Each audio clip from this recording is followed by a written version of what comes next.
सिंधुदुर्ग जिल्ह्यासह इतर जिल्ह्यातील ताज्या घडामोडी पाहण्यासाठी सिंधुदुर्ग 24 तासला सबस्क्राईब करा आणि बेल आयकॉनवर क्लिक करा। सिंधुदुर्ग 24 तास सदैव तुमच्या सोबत। पुढील बातमी पाहणार आहोत विस्ताराने। देशाच्या 77व्या प्रजासत्ताक दिनानिमित्त सिंधुदुर्ग जिल्ह्याची राजधानी सिंधुदुर्ग नगरी येथे पालकमंत्री नितेश राणे यांच्या हस्ते ध्वजवंदन करण्यात आले। यावेळी येथील पोलीस परेड मैदानावर पोलीस दलाचे पथसंचलन करण्यात आले। यावेळी पालकमंत्री नितेश राणे यांनी सिंधुदुर्गवासियांना प्रजासत्ताक दिनाच्या शुभेच्छा दिल्या। लोकशाही मजबूत करण्यासाठी पात्र मतदारांनी मतदान करावे, तसेच देशाची एकता टिकवण्यासाठी सर्वांनी प्रयत्न करूया, असे आवाहन पालकमंत्री नितेश राणे यांनी केले। 26 जानेवारी या प्रजासत्ताक दिनानिमित्त होणारे संचलन महिला पोलीस अंमलदारांचं प्लाटून क्रमांक 1 प्लाटून कमांडर सहाय्यक पोलीस निरीक्षक श्रीमती नलिनी शिंदे भरोसा सेल सिंधुदुर्ग आणि सुपर नंबरी सहाय्यक पोलीस निरीक्षक श्रीमती मुक्ता भोसले आरती गुन्हे शाखा सिंधुदुर्ग। प्लाटून क्रमांक 1 महिला पोलीस अंमलदार, प्लाटून क्रमांक 2 पुरुष पोलीस अंमलदार प्लाटून कमांडर पोलीस उपनिरीक्षक श्री रवींद्र पन्हाळे कणकवली पोलीस ठाणे आणि सुपर नंबरी परिवीक्षाधीन पोलीस उपनिरीक्षक श्री सचिन अवताडे कुडाळ पोलीस ठाणे यांच्या नेतृत्वाखाली प्लाटून क्रमांक 2 पुरुष पोलीस अंमलदार पलटण नायक श्री संदेश कंगावणे सिंधुदुर्ग यांच्या नेतृत्वाखाली पुरुष होमगार्डचं प्लाटून क्रमांक 3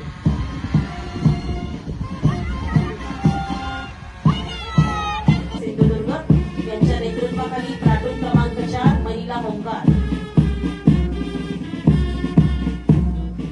पोलीस बँड पथक सिंधुदुर्ग पथक प्रमुख साथी पोलीस मुख्यालय सिंधुदुर्ग यांच्या नेतृत्वाखाली पोलीस बँड पथक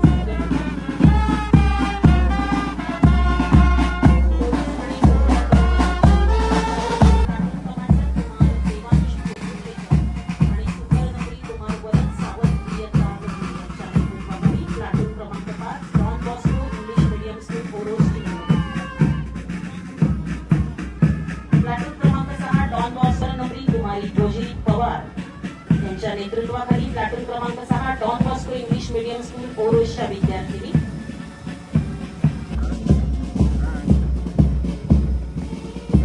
26 जानेवारी या प्रजासत्ताक दिनानिमित्त होणारे संचलन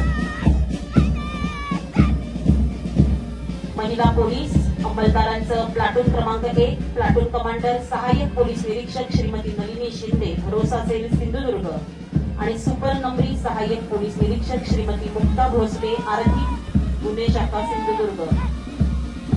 प्लाटून क्रमांक 1 महिला पोलीस अंमलदार, प्लाटून क्रमांक 2 पुरुष पोलीस अंमलदार प्लाटून कमांडर पोलीस उपनिरीक्षक श्री रवींद्र पन्हाळे कणकवली पोलीस ठाणे आणि सुपर नंबरी परिवीक्षाधीन पोलीस उपनिरीक्षक श्री सचिन अवताडे कुडाळ पोलीस ठाणे यांच्या नेतृत्वाखाली प्लाटून क्रमांक 2 पुरुष पोलीस अंमलदार पलटण नायक श्री संदेश कंगावणे सिंधुदुर्ग यांच्या नेतृत्वाखाली पुरुष होमगार्डचं प्लाटून क्रमांक 3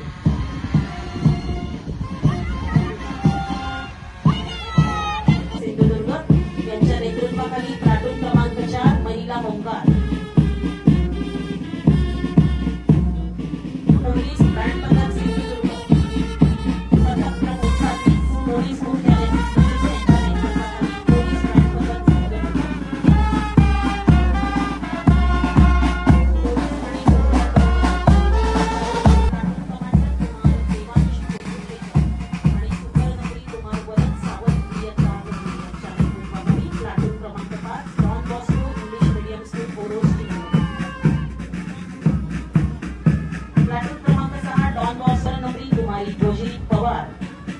नेतृत्वाखाली प्लाटून क्रमांक 6 Don Bosco English medium school ओरोसच्या विद्यार्थिनी। प्लाटून क्रमांक 7 गावडे यांच्या नेतृत्वाखाली प्लाटून क्रमांक 7 जवाहर नवोदय विद्यालय सांगलीची मुलं। सुमित देवळेकर श्वान रॅम्बो यांनी गृहराज्यमंत्री महाराष्ट्र राज्य व पोलीस महासंचालक यांच्या प्रमुख उपस्थितीत महाराष्ट्र राज्य पोलीस वर्धापन दिन येथे उत्कृष्टरित्या प्रात्यक्षिके सादर केलेली आहेत। आणि जमाव मागविण्यासाठी याचा वापर केला जातो। असं दंगल नियंत्रण पथकाचं वाहन देखील आजच्या परेडमध्ये सहभागी आहे। पोलीस कॉन्स्टेबल अतुल कुंभार आणि पथक प्रमुख पोलीस उपनिरीक्षक Shri Tulshidas Sonawane, mobile forensic investigation van. आजच्या परेडमध्ये शासकीय वैद्यकीय महाविद्यालय व रुग्णालयाची रुग्णवाहिका चालक श्री असलम शेख आणि वैद्यकीय अधिकारी डॉक्टर विवेक यारपोड हे यात आहेत. त्याचप्रमाणे कुडाळ नगर पंचायतीचं अग्निशमन दलाचं वाहन देखील सहभागी आहे. चालक श्री संजय टेंभुलकर कुडाळ नगर पंचायत आणि फायरमन श्री प्रवीण कोरगावकर कुडाळ नगर पंचायत.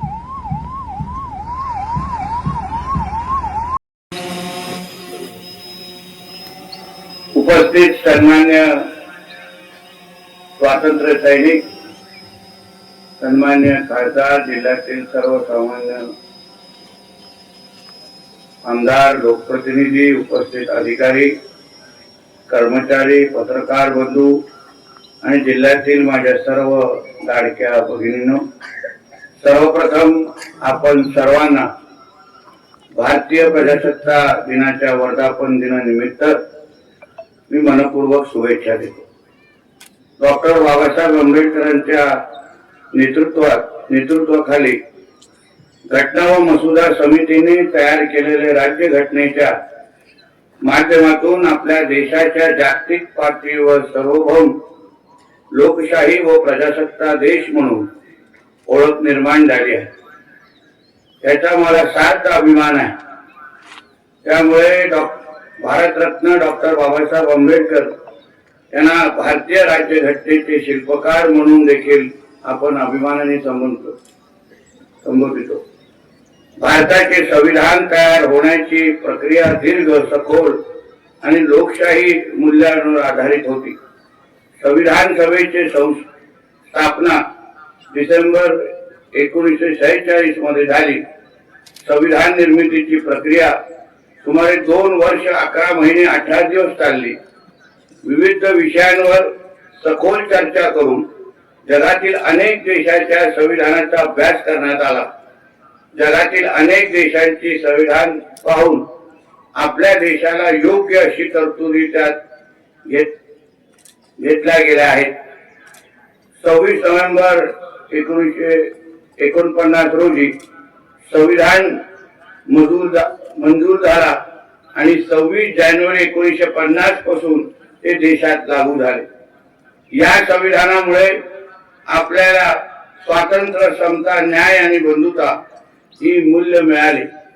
त्यामुळे आज प्रत्येक नागरिकाला अधिकार मिळाले आणि कर्तव्यांची जाणीवही झाली. भारतीय संविधान हे केवळ कायद्यांचे पुस्तक नाही, तर ते आपल्या देशाचा आत्मा आहे. सर्व नागरिक समान आहेत हा संदेश संविधान देतो. आज या दिवशी आपण स्वातंत्र्य सैनिक, संविधानाचे शिल्पकार डॉक्टर बाबासाहेब आंबेडकर आणि देशासाठी प्राण अर्पण करणाऱ्या जवानांचे स्मरण करतो. त्यांच्या त्यागामुळे आपण आज स्वच्छ आणि मोकळ्या वातावरणात आहोत. मुख्य निवडणूक अधिकारी कार्यालयाच्या निर्देशानुसार 25 जानेवारी रोजी राष्ट्रीय मतदार दिन साजरा करण्यात आला. माय इंडिया माय वोट ही थीम, तर citizen at the heart of Indian democracy हे घोषवाक्य ह्या राष्ट्रीय मतदार दिनाच्या आयोगाकडून देण्यात आले होते. आपल्या जिल्ह्यात 5 फेब्रुवारी रोजी जिल्हा परिषद आणि पंचायत समितीच्या निवडणुकीसाठी मतदान होणार आहे. लोकशाही मजबूत होण्यासाठी मतदान करणं हे खूप महत्वाचे आहे. ग्रामपंचायत, पंचायत समिती आणि जिल्हा परिषद यामुळे गावांचा विकास होतो. त्यामुळे प्रत्येक पात्र मतदाराने नक्की मतदान करावे. योग्य आणि काम करणारे लोकप्रतिनिधी निवडणे ही आपली जबाबदारी आहे. सर्वांनी निर्भयपणे आणि उत्साहाने मतदान करावे. मतदान करा, लोकशाही बळकट करा या संदेशा मोठ्या संख्येने मतदानात सहभागी व्हावे असे मी सर्वांना आवाहन करतो. प्रजासत्ताक दिन हा केवळ उत्साहाचा दिवस नसून संविधानातील मूल्य आचरणात आणण्याचा, संकल्प करण्याचा दिवस आहे. कायद्याचे पालन करणे, एकमेकांशी प्रेमाने वागणे, जात धर्म विसरून माणुसकी जपणे, स्त्री पुरुष समानता राखणे, पर्यावरणाचे संरक्षण करणे आणि देशाची एकता टिकवणे ही आपल्या सगळ्यांची जबाबदारी आहे. आजच्या या पवित्र दिवशी आपण सर्वांनी असा संकल्प करूया की आपण संविधानाचा मान ठेवू, प्रामाणिक आणि जबाबदार नागरिक बनू, लोकशाही मजबूत ठेवू आणि देशाच्या प्रगतीसाठी आपले योगदान देऊ. शेवटी प्रजासत्ताक दिनाच्या पुन्हा एकदा सर्वांना मनपूर्वक शुभेच्छा देतो. जय हिंद, जय महाराष्ट्र. सिंधुदुर्ग जिल्ह्यासह इतर जिल्ह्यातील ताज्या घडामोडी पाहण्यासाठी सिंधुदुर्ग 24 तासला सबस्क्राईब करा आणि बेल आयकॉनवर क्लिक करा. सिंधुदुर्ग 24 तास सदैव तुमच्या सोबत.